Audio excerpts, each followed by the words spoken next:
안녕하세요. 써니 북 타임입니다.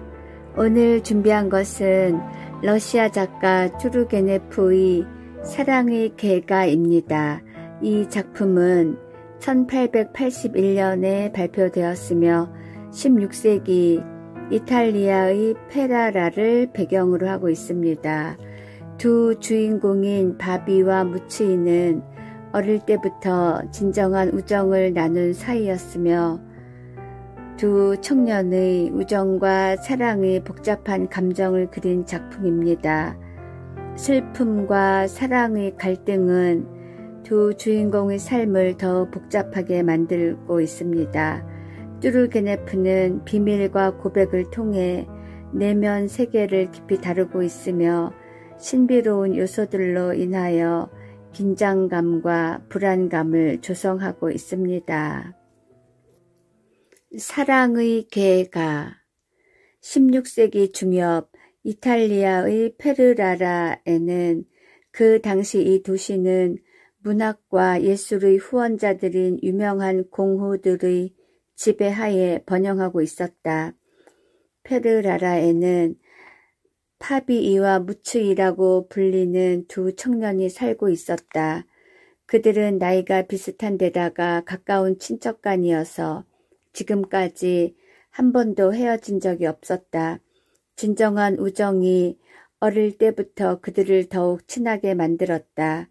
그리고 똑같은 운명은 그 우정을 한층 더 굳게 만들어 주었던 것이다. 두 사람은 모두 명문 집안에서 태어났기 때문에 남으로부터 구속이라는 것을 모르는 자유스러운 분위기에서 자랐다. 게다가 그들에게는 가족이 없었고 취미 또한 비슷했다. 무츠이는 음악을 공부하고 파비이는 그림을 그렸다. 이리하여 두 청년은 궁전, 사회, 도시에서 그들을 상대할 사람이 없을 정도로 뛰어난 인재로 온 페르라라 시민의 사랑을 독차지하고 있었다. 그들은 모두 균형이 잡힌 미남자로 무엇 하나 부족함이 없었지만 용모만은 서로 달랐다. 파비는 후리후리한 키에 얼굴이 희고 머리카락은 아마빛이었으나 파란 눈을 가지고 있었다. 반면 무츠이는 거무스름한 얼굴에 까만 머리카락 그리고 암갈색 눈을 가지고 있었는데 파비에게서 볼 수 있는 즐거움이 없었고 상냥한 미소도 없었다. 게다가 좁은 눈꺼풀을 뒤덮을 듯한 짙은 눈썹은 깨끗하고 넓은 이마에 가느다란 반원을 그린 파비의 금빛 눈썹과는 비교가 되었다. 이야기할 때도 무츠이는 그다지 활기가 없었다. 그렇지만 두 청년은 기사도의 겸손과 부유함을 지니고 있었던 탓에 도시의 귀부인들로부터 사랑을 한 몸에 받고 있었다. 한편 도시의 또 다른 곳에서는 발레리아라 불리우는 한 처녀가 살고 있었다. 그녀는 교회에 갈 때에만 외출하고 대제가 오면 산책할 정도로 무척 고독한 생활을 즐기는 여자였다. 그래서 사람들이 눈에 띄는 일은 거의 없었으나 사람들 사이에서는 그 처녀가 이 도시에서 최고 미인 중의 한 사람이라는 소문이 떠돌았다. 그녀는 과부 어머니와 함께 살고 있었는데 부자는 아니었지만 명문가 출신이었고 발레리아는 그녀의 무남 동료였다. 발레리아를 만나는 사람이면 누구든지 놀라움에 사로잡혀 문득 부러운 존경심을 일으키곤 했다. 그러나 그녀 자신은 자신의 아름다움을 조금도 마음에 두지 않는 겸손한 처녀였다. 물론 어떤 사람은 그녀의 얼굴빛이 약간 창백하다고 느꼈다. 그녀의 언제나 살며시 내리깐 시선은 내성적인 성격이라기보다도 어떤 두려움을 말해주는 듯 싶었다. 가끔 그녀의 입술이 방긋이 웃을 때가 있지만 그것도 미소일 뿐 그녀의 목소리를 실제로 들은 사람은 지금까지 아무도 없었다. 하지만 그녀의 목소리가 아름답다는 소문은 도시 전체에 크게 떠돌고 있었다. 이른 아침, 도시의 모든 사람들이 아직 고요히 잠들어 있을 때 그녀는 자물쇠를 잠근 방에 홀로 앉아서 하프를 켜고 옛 노래를 부르는 것을 즐거움으로 삼고 있었다. 발레리아의 얼굴은 몹시 청백했으나 그녀의 몸에서는 건강미가 넘쳐 흘렀다. 그래서 노인들까지도 그녀를 보면 사람의 손이 닿지 않은 꽃봉오리, 저 꽃봉오리를 꺾는 젊은이는 그 얼마나 행복하랴 하고 감탄을 하곤 했다. 파비와 무츠이가 처음으로 발레리아를 본 것은 호화로운 대제전 때였다. 이 제전은 유명한 루크레츠의 보르지아의 아들인 당시의 페르라라 공후 에르코르의 명령에 의해서 베풀어진 제전이었다.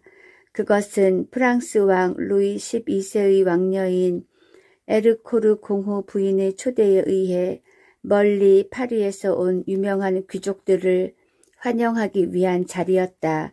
페르라라 대광장에는 몹시 화려한 귀부인석이 마련되었는데 발레리아는 어머니와 나란히 그 가운데에 자리 잡고 있었다.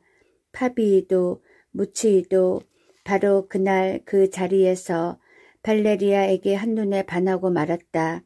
그들은 지금까지 서로 무슨 일이든지 감추는 일이 없었으므로 곧 상대편 마음속에 어떤 일이 일어나고 있는지를 잘 알고 있었다. 그래서 그들은 함께 발레리아를 사귀고 만일 그녀가 우리들 중 누구 하나를 선택한다면 다른 한 사람은 아무런 이의 없이 그 선택에 따르기로 굳게 약속했다. 몇 주일이 지난 후 두 청년은 좋은 기회를 이용해서 발레리아의 집에 들어갈 수 있었다. 그녀의 어머니가 그들에게 딸을 방문해도 좋다고 허락했던 것이다.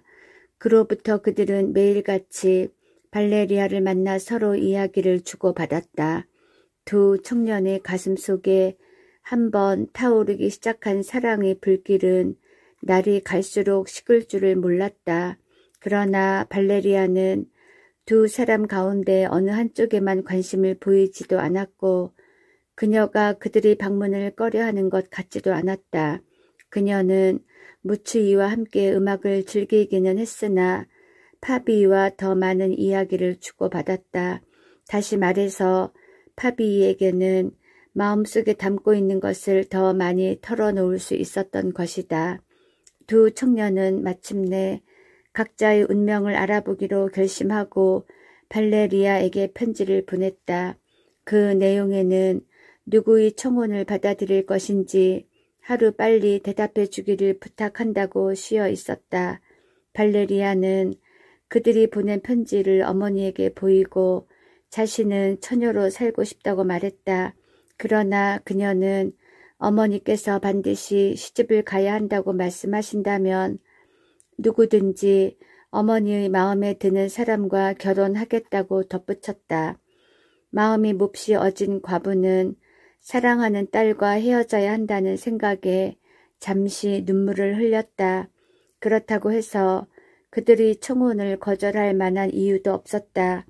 그 이유는 두 청년이 모두 사윗감으로서는 이 도시에서 좀처럼 구하기 힘든 인물이라고 생각했기 때문이었다. 어머니는 마음 한편으로는 파비를 은근히 좋아해서 딸도 마음에 들 것이라고 생각하고 결국 파비를 선택해 주었다. 이튿날 파비는 그 집으로부터 그 기쁜 소식을 받았고 무치이는 파비와의 약속에 따라 그 선택을 따르지 않을 수 없게 되었다. 그는 약속대로 했다. 하지만 무치이는 경쟁자의 승리를 눈앞에 보면서 가만히 앉아 있을 수는 없었다. 그는 서둘러 대부분의 재산을 정리해가지고 수천 두카트를 만들어서 먼 동쪽 나라를 향해 기나긴 여행에 올랐다. 두카트는 이탈리아에서 사용되던 금화입니다. 무츠이는 파비와 헤어지면서 자기 정열의 흔적이 완전히 사라졌다고 느끼기 전까지는 절대로 귀국하지 않겠다고 굳게 맹세했다. 어릴 때부터 이제까지 한 번도 떨어진 적이 없는 다정한 친구와 헤어진다는 것은 파비에게도 여간 고통스러운 것이 아니었다.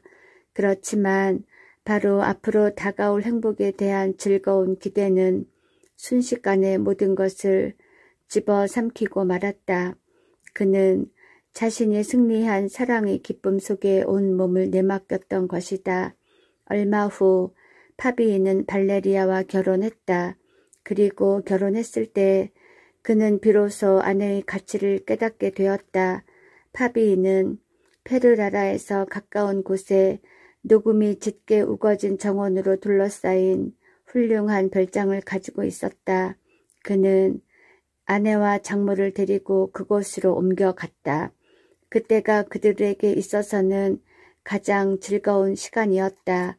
신혼 생활의 달콤함 속에서 발레리아는 많은 솜씨를 발휘했다.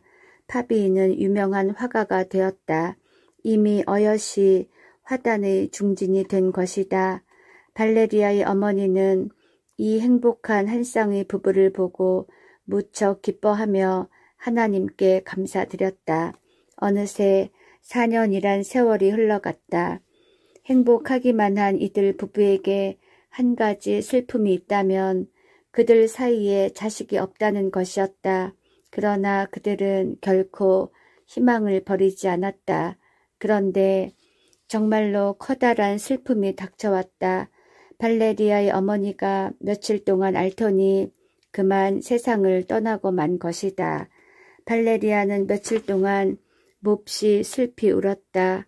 그녀는 한동안 이 불행에서 헤어나올 수가 없었다. 그러나 한 해가 지나자 생활은 다시 그 전의 모습으로 되돌아와서 예전처럼 밝은 웃음을 찾을 수 있었다. 그러던 어느 여름날 저녁 무츠이가 그 누구에게도 알리지 않고 살며시 페르라라에 돌아왔다. 페르라라를 떠나 있던 5년 동안의 무츠이에 대해서 아는 사람은 아무도 없었다. 마치 그가 이 세상에서 사라지기라도 한 듯 그에 대한 소식은 뚝 끊어져 버리고 말았다. 그래서 페르라라의 어느 거리에서 옛 친구를 만난 파비는 너무나 놀랍고 기쁜 나머지 하마터면 고함을 지를 뻔했다. 그는 즉시 무츠이를 자기 별장으로 초대했다. 별장 정원에는 따로 떨어진 별관이 있었는데 파비는 이 친구에게 별관을 숙소로 쓰라고 말했다. 무츠이는 친구의 호의를 받아들여 그날로 자기 하인을 데리고 짐을 그곳으로 곧장 옮겨왔다. 하인은 말레이 사람 벙어리였다. 그는 벙어리이긴 했지만 귀머거리는 아니었다. 게다가 그의 또렷또렷한 눈초리로 보아서 무척 영리한 사람인 듯 싶었다. 그의 혀는 잘려 있었다. 무츠이는 수십 개의 트렁크를 가지고 왔는데 그 속에는 여러 해 동안 여행하면서 수집한 갖가지 보물로 가득 차 있었다. 발레리아도 무츠이의 귀국을 몹시 기뻐했으며 이때 무츠이의 태도는 매우 담담했다. 그리고 어느 모로 보나 파비와의 약속을 지키는 듯이 보였다. 그는 낮에 말레이인과 함께 자기의 별관에서 가지고 온 온갖 진귀한 물건들을 정리했다. 카펫, 비단, 찻잔, 접시, 에나멜을 칠한 쟁반, 진주와 보석을 박은 금은 장식품, 호박과 상아로 만든 조각된 상자, 반짝반짝 빛나는 병, 향료, 약, 짐승의 가죽, 이상한 깃털 외에도 여러 가지가 있었지만 모두 신비로운 것들 뿐이었다.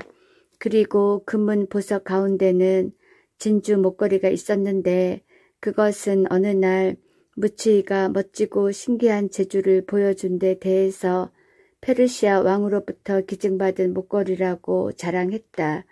무츠이는 그 목걸이를 발레리아의 목에 손수 걸게 해달라고 그녀에게 청했다. 목걸이는 묵직하면서도 그 어떤 따스함이 스며 있는 듯이 느껴졌다. 마침내 그 목걸이는 발레리아의 목에 걸렸다. 점심을 먹고 저녁녘에 별장 테라스의 올레 안도르와 개수나무 그늘에 앉아서 무츠이는 자기가 겪은 이제까지의 여행담을 이야기하기 시작했다. 그는 자신이 본 먼 나라들이며 높은 산, 물 없는 사막, 바다와 같은 큰 강들을 이야기하고 나서 대건축물과 대사원들, 천년 묵은 고목, 무지갯빛과 새 이야기, 자기가 방문했던 모든 도시와 민족들을 하나하나 자세히 설명해 주었다. 그 이름을 듣는 것만으로도 어떤 동화에 나오는 신비로운 세계를 연상케 했다. 무츠이는 동방에 있는 나라들을 잘 알고 있었다.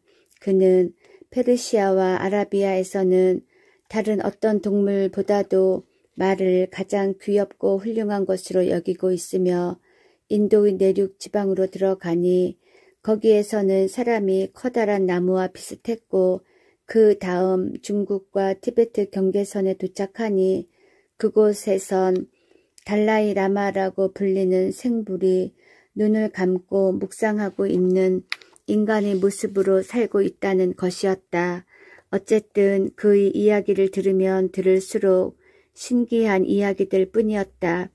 파비와 발레리아는 얼빠진 사람처럼 그의 이야기를 듣고 있었다. 무츠이는 별로 변한 것 같지 않았다. 다만 어릴 때부터 거무스레하던 얼굴이 강렬한 햇볕에 탄 탓인지 한층 더 검어졌고 눈이 예전보다 더욱 들어간 듯 했다. 단 하나 그의 얼굴 표정만은 완전히 달랐다. 빈틈없이 긴장되고 장중한 표정은 여러 가지 위험, 그 중에서도 캄캄한 밤에 호랑이의 으르렁대는 소리에 놀라고 낮에는 한적한 산길에서 길을 가는 나그네를 누리고 있는 산적을 만났다는 이야기를 할 때에도 그는 조금도 놀라는 기색이라고는 없었다. 목소리는 나직하면서도 단조로웠고 제스처까지도 이탈리아 민족 특유의 모습을 잃고 있었다. 무츠이는 온순하고 민첩한 말레이인 하인의 도움으로 인도의 바라문에게서 배운 몇 가지의 요술을 그들에게 보여주었다. 한 가지 예를 들면 그는 미리 자기 몸을 휘장으로 가리는가 했더니 어느새 곧게 세운 대나무 지팡이에 손끝으로 가볍게 의지하면서 공중에 책상다리를 하고 앉은 모습을 보였다. 파비도 몹시 놀랐지만 발레리아의 놀라움은 이루 말할 수 없었다. 아니, 혹시 저 사람은 마법사가 된 것이 아닐까? 그녀는 마음속으로 이렇게 생각하였다. 그리고 무츠이가 가느다란 퉁소를 불면서 뚜껑이 달린 광주리 속에서 기른 뱀을 불러냈을 때, 그리고 그 뱀이 혀를 날름거리며 얼룩진 천 밑으로부터 까맣고 납작한 머리를 도사렸을 때 발레리아는 무서워서 그 기분 나쁜 뱀을 치워달라고 무츠이에게 간절히 애원했다. 저녁 식사 후 무츠이는 시라스의 술을 파비 부부에게 대접했다. 술은 향기롭고 매우 짙었으며 파르스름한 금빛으로 빛나고 있었다. 게다가 자그마한 벽옥으로 만든 잔에 담겨 있어서인지 더욱 이채로운 빛을 발하고 있었다. 술 맛은 유럽의 술과 달리 몹시 달고 향기가 높아서 몇 모금만 마셔도 온몸에 꽉 달라붙는 듯한 달콤함에 취하는 듯한 느낌을 주었다.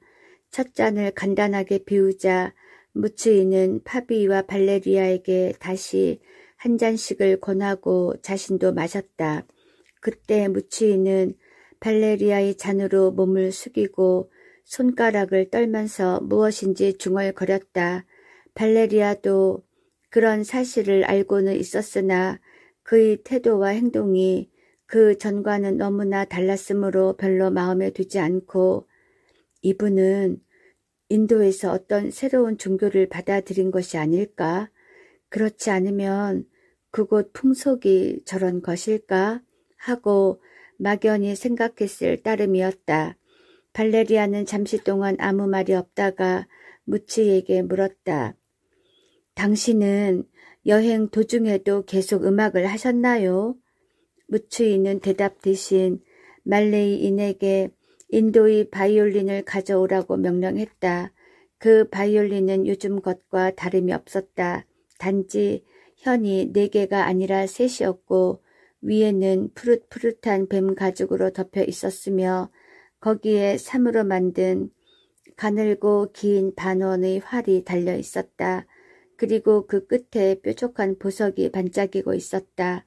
무치이는 몇 곡의 슬픈 노래를 열심히 연주했다. 그의 말을 빌리면 그 곡들은 민요라는 것이었는데 이탈리아인의 귀에는 이상하기보다는 오히려 몹시 조잡한 느낌을 주었다.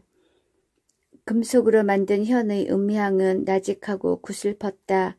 그러나 무치이가 마지막 노래를 시작했을 때 그 음향은 갑자기 높아져서 힘차게 울리기 시작했다. 힘있게 활을 움직일 때마다 그 밑에서 타는 듯한 정열의 음악이 흘러나왔다.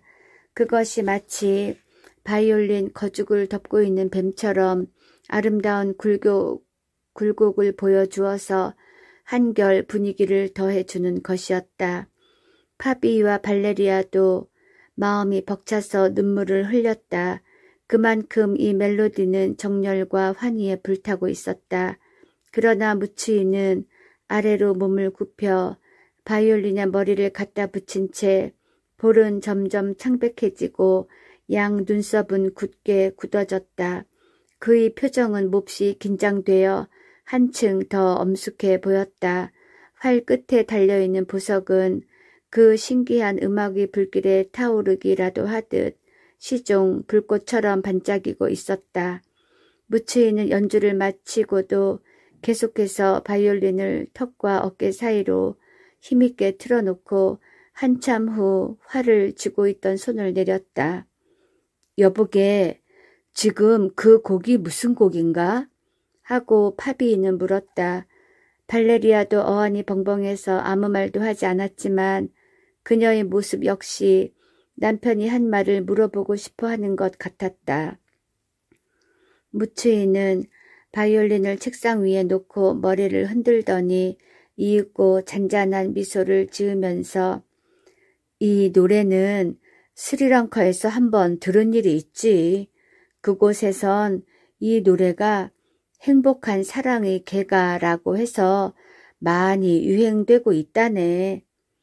여보게, 한 번 더 들려주게 하고 파비가 청했다. 안 돼. 이건 되풀이할 수 없는 거야. 벌써 늦었는데 발레리아 님께서도 주무셔야 할 거고 나도 잘 때가 됐어. 몹시 고단하군 하고 무치이는 대답했다.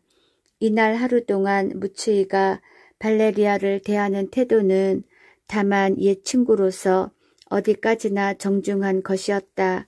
그렇지만 그들과 헤어지게 되었을 때 그는 힘있게 발레리아의 손을 붙잡고 얼굴이 맞닿을 정도로 가까이 다가가 그녀의 얼굴을 뚫어질 듯 한동안 바라보았다.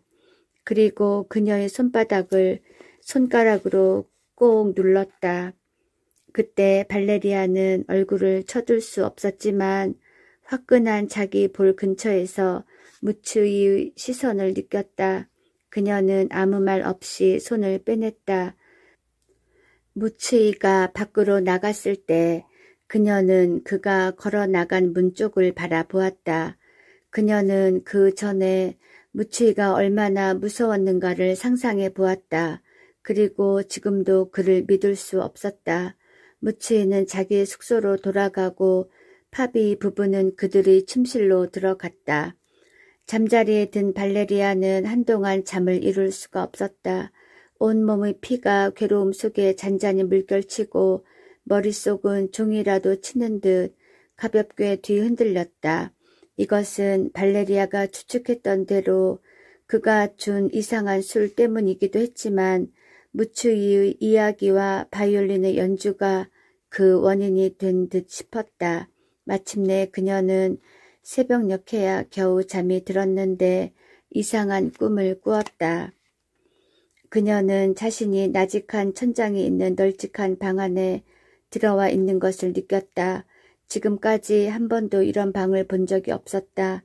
사방의 벽은 금빛 풀이 자란 가느다란 청색 타일로 쌓여 있었고 우아하게 조각된 석고 기둥은 대리석 천장을 떠받들고 있었다. 그 천장과 기둥이 어렴풋이 투명해 보였다. 연한 분홍빛은 모든 사물을 똑같은 신비로움으로 가득 물들게 하면서 사방으로부터 방 안을 비추고 있었다. 거울같이 매끄러운 마루 한복판의 폭 좁은 카펫 위에는 비단 방석이 놓여 있었고 방 구석구석에는 괴물을 상징하는 커다란 향로가 가느다란 연기를 내뿜고 있었다. 어디를 살펴보아도 창문은 없었다. 벨벳 커튼을 들이운 문은 움푹 들어간 벽 위에서 말없이 검은 빛을 내고 있었다. 그런데 갑자기 커튼이 미끄러지면서 움직이더니 살며시 무치이가 들어왔다. 그는 인사를 하고 두 손을 벌리며 빙긋이 웃었다. 그러더니 그의 무쇠 같은 두 손이 발레리아의 몸을 얼싸 안으며 메마른 입술로 그녀의 몸을 더듬었다. 그녀는 방석 위에 쓰러졌다. 이 무서운 악몽에 고통스러운 신음을 하다가 발레리아는 간신히 눈을 떴다. 그녀는 자기 몸이 어디에 있는지 그리고 무슨 일이 일어났는지 도무지 알 수가 없어서 침대에서 반쯤 몸을 일으킨 후 천천히 사방을 둘러보았다. 그녀의 온 몸에 오싹 소름이 끼쳤다. 파비는 그녀의 옆에 나란히 누워 있었다. 그는 잠들었지만 그의 얼굴은 창문으로 스며든 둥글고 환한 달빛을 받아 마치 죽은 사람같이 창백했다. 아니, 죽은 사람의 얼굴보다 더 창백해 보였다. 갑자기 무서운 생각이 든 발레리아는 남편을 깨웠다. 잠을 깬 파비는 발레리아를 보자 여보, 왜 그래? 하고 물었다. 저 무서운 꿈을 꾸었어요. 발레리아는 부들부들 몸을 떨면서 중얼거렸다. 그런데 이때 별관 쪽에서 힘찬 멜로디가 들려왔다. 그리고 두 사람은 이것은 행복한 사랑의 개가라고 하면서 무치가 연주하던 그 곡임에 틀림없다는 것을 알았다. 파비는 이상하다는 듯 발레리아를 바라보았다. 발레리아는 눈을 감고 얼굴을 돌렸다. 두 사람은 숨을 죽인 채 노래가 끝날 때까지 가만히 듣고 있었다. 마지막 음악이 끊어졌을 때 달이 구름 속으로 스며들어 방 안이 갑자기 어두워졌다. 두 부부는 말 없이 침대 위에 누웠다. 그리고 누가 먼저 잠들었는지 모르게 잠들어 버렸다. 다음 날, 날이 밝자 무추이는 아침 식사를 하러 왔다. 그는 몹시 만족스러운 표정으로 발레리아에게도 즐겁게 인사했다. 발레리아는 말을 더듬으며 짤막하게 대답하고는 살짝 무추이를 훔쳐보았다. 그 만족스러운 듯한 즐거운 얼굴이며 그 날카로운 호기심에 찬 눈초리가 그녀에겐 어쩐지 무섭게 느껴졌다. 무치가 이야기를 시작하려 했을 때 파비가 그의 말을 가로막았다. 잠자리가 바뀌어서 잠이 잘 오지 않았나 보지. 나는 아내와 함께 어젯밤 자네가 연주하는 노래를 잘 들었지. 그래? 자네도 듣고 있었나? 하고 무치는 중얼거렸다. 그래, 그 곡이었어. 그러나 그 전에 한참 자다가 이상한 꿈을 꾸었다네. 무치가 꿈을 꾸었다는 말에 발레리아는 귀를 기울였다. 그래? 어떤 꿈인가? 파비가 물었다. 이런 꿈이었어. 무치이는 발레리아를 물끄러미 바라보며 말을 이었다. 먼저 내가 동양식으로 꾸민 천장이 낮은 넓은 방에 들어갔다고 생각하게. 조각한 기둥이 천장을 떠받들고 벽은 타일이 발라진 채 창문도 등불도 없었어. 그런데도 장밋빛 광선이 방 전체에 넘쳐 흘러서 그 방은 마치 투명석으로 만든 것 같았어. 방 구석구석에는 중국의 향로가 놓여 있고 마루 위에는 비단 방석이 폭이 좁은 카펫 위에 놓여 있었지. 나는 커튼이 드리워진 문을 통해 들어갔지. 그러자 다른 문에서도 갑자기 나를 향해서 어떤 부인이 걸어오지 않겠나? 그 부인은 한때 내가 사랑하던 여자로 아름다운 미인이었어. 나도 예전의 사랑이 불타올랐을 정도였다네. 무치이는 입을 굳게 다물었다. 발레리아는 숨이 가빠지면서 앉은 채 점점 얼굴이 파랗게 질려갈 뿐이었다. 그녀의 호흡은 더욱 거칠어졌다. 그때 무치이는 말을 이었다. 바로 그때 잠이 깨어 그 곡을 켠 거라네. 그럼 그 부인은 누군가? 파비가 흠칫 놀라면서 물었다. 그 부인이 누구냐고? 인도 여자야. 나는 그 부인과 델리시에서 처음 만났었지. 그런데 그 여자는 이미 이 세상 사람이 아니야. 죽고 말았다네. 그녀의 남편은? 파비는 날카로운 목소리로 이렇게 물었다. 소문에 의하면 남편도 역시 죽었다더군. 두 사람 다 너무 빨리 죽었어. 참으로 이상한데? 파비는 외쳤다. 내 아내도 어젯밤에 이상한 꿈을 꾸었어. 그때 무치이는 뚫어질 듯 발레리아를 바라보았다. 아직 아내에게서 꿈 얘기를 듣지는 못했지만 하고 파비는 덧붙였다. 그러나 이때 발레리아는 자리에서 벌떡 일어나 밖으로 나가고 있었다. 무치이도 아침 식사를 끝내고 페르라라에 갈 일이 있어 밤에 돌아오겠다는 말을 남기고 총총히 나가버렸다. 무치이가 돌아오기 몇 주일 전 파비는 성녀 체칠리아의 모습으로 아내의 초상화를 그리기 시작했다. 그의 그림 솜씨는 그동안 많은 발전을 가져왔다. 레오나르도 다빈치의 제자이며 유명한 화가인 루이니가 자주 찾아와서 파비를 많이 도와주었기 때문이다. 또한 레오나르도 다빈치의 가르침을 파비에게 전달하여 주기도 했다.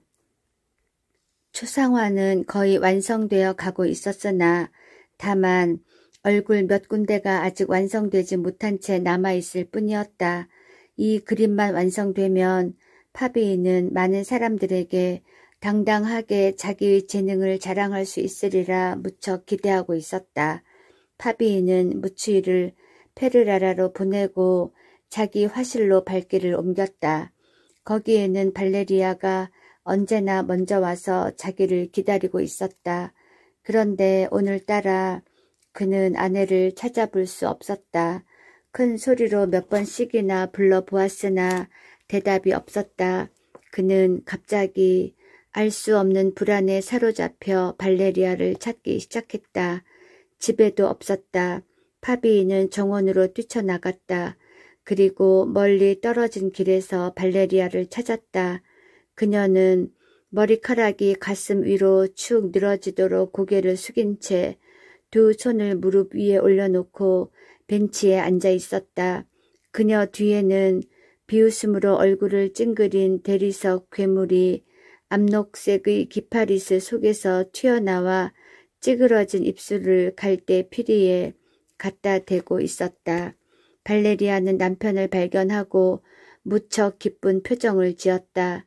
그리고 남편이 질문하자 머리가 좀 아프기는 하지만 아무렇지도 않다며 화실로 가고 싶다고 말했다. 파비는 그녀를 화실로 데려다가 앉힌 다음 붓을 들었다. 그러나 그는 자신이 원하는 얼굴을 완성시킬 수가 없었다. 그것은 그녀의 얼굴이 다소 창백하고 피곤해 보였기 때문만은 아니었다. 그렇지는 않았다.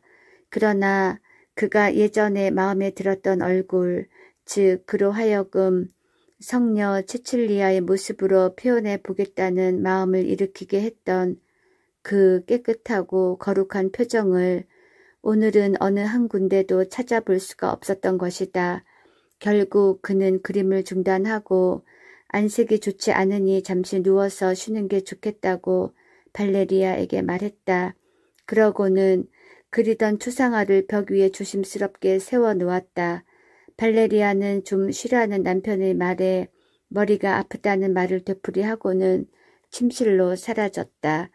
발레리아가 떠나자 파비이는 혼자 화실에 남았다. 그는 자기 자신도 모를 이상한 움직임을 느꼈다. 파비이 자신이 무추이를 자기 집에 머물게 했지만 지금에 와서는 그것이 오히려 화근이 되고 말았다. 그는 질투하고 있는 것이 아니었다. 어떻게 무추이를 두고 질투할 수 있으랴. 그러나 그는 그 친구가 예전의 친구가 아니라는 것을 직감적으로 느낄 수 있었다. 무추이가 먼 나라에서 가지고 온 여러 가지 신기한 물건들, 알지 못할 것들, 그의 피와 살에 깊이 아로새겨진 것, 그러한 모든 요술, 가곡, 이상한 술, 벙어리인 말레이인, 게다가 무추이의 옷이며 머리카락, 그 몸에서 내뿜는 향기 등 이 모든 것이 파비의 마음에 불안한 감정을 일으키게 했다. 그리고 어째서 말레이인은 항상 불쾌한 눈초리로 자기를 노려보는지 이상한 감정이 느껴졌다. 물론 다른 사람은 그가 이탈리아어를 이해한다고 생각하는지도 모르리라. 무추이의 말에 의하면 이 말레이인은 혀를 대가로 해서 막대한 희생을 치렀으며 그 때문에 지금은 대단한 힘을 가지고 있다는 것이다. 그는 어떤 힘으로 또 어떻게 그는 혀의 대가로 그것을 얻을 수 있었을까? 그 점이 매우 이상한 일이었다. 파비로서는 도저히 알 수가 없었다. 파비는 아내의 침실로 들어갔다. 발레리아는 옷을 입은 채 침대에 누워 있었지만 잠들지 않았다. 남편의 발소리를 듣고 그녀는 몸서리를 쳤으나 곧 정원에서 만났을 때와 같이 기쁜 표정을 지었다.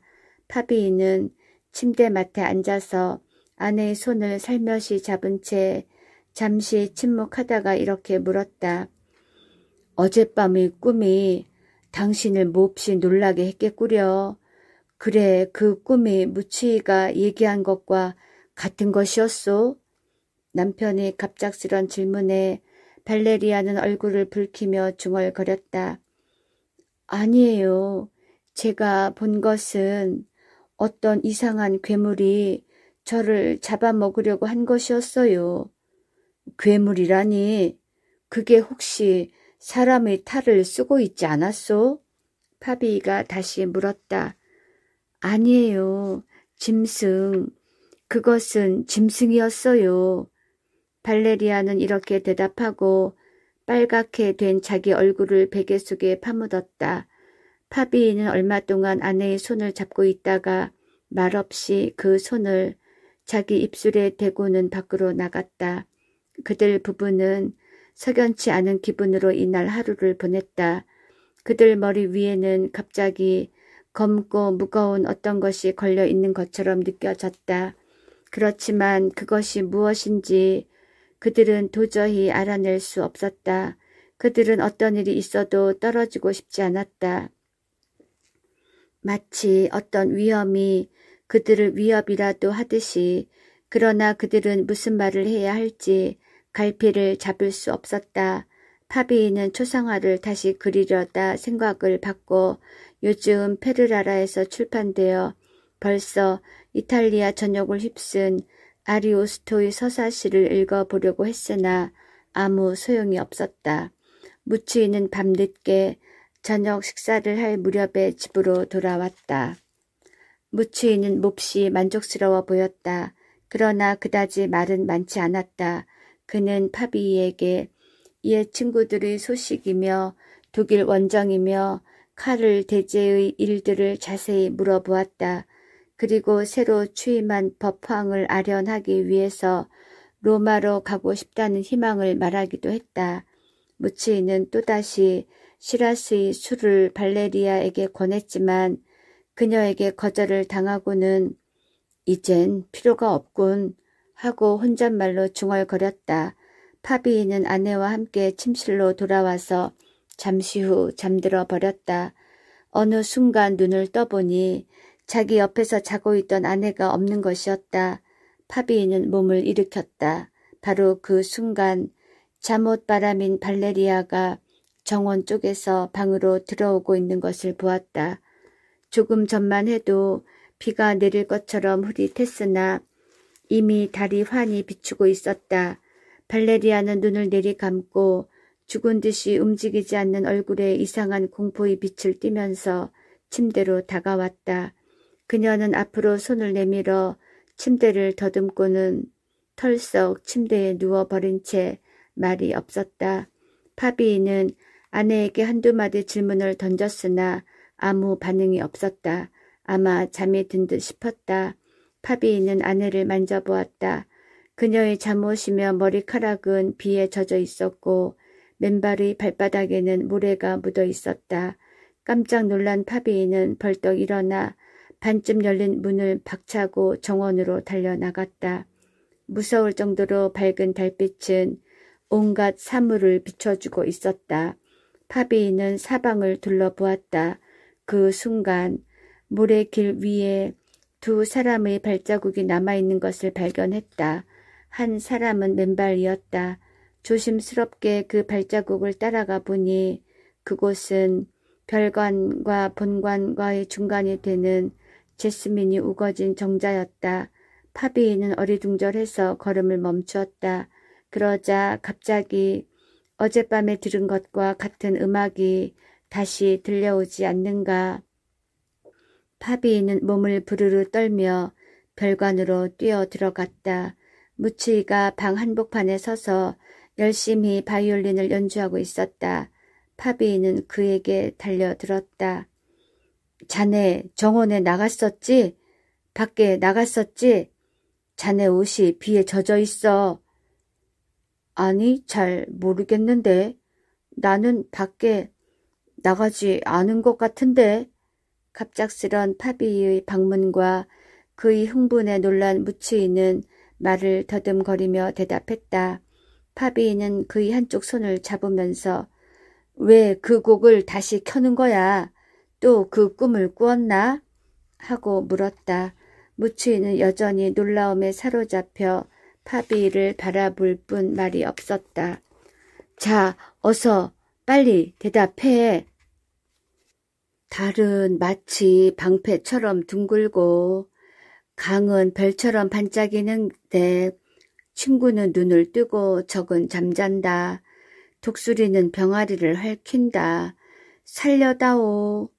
무추이는 마치 실성한 사람처럼 느릿느릿 중얼거렸다. 파비는 두세 걸음 뒤로 물러나서 무추이를 뚫어지게 바라보며 깊은 생각에 잠겼다. 그러고는 무슨 생각이 난 듯 침실로 돌아왔다. 발레리아는 머리카락을 어깨 위로 늘어뜨리고 힘없이 두 손을 벌리고서 괴로운 꿈을 꾸듯이 신음하며 잠들어 있었다. 파비는 창백한 그녀를 깨웠다. 남편의 모습을 보자 그녀는 남편의 가슴에 몸을 던지고 힘껏 목을 끌어안았다. 그녀의 온몸은 부들부들 떨고 있었다. 왜 그러오? 무슨 일이라도 있었소? 파비는 그녀의 마음을 안정시키려고 몸을 꼭 껴안으면서 되풀이해서 물었다.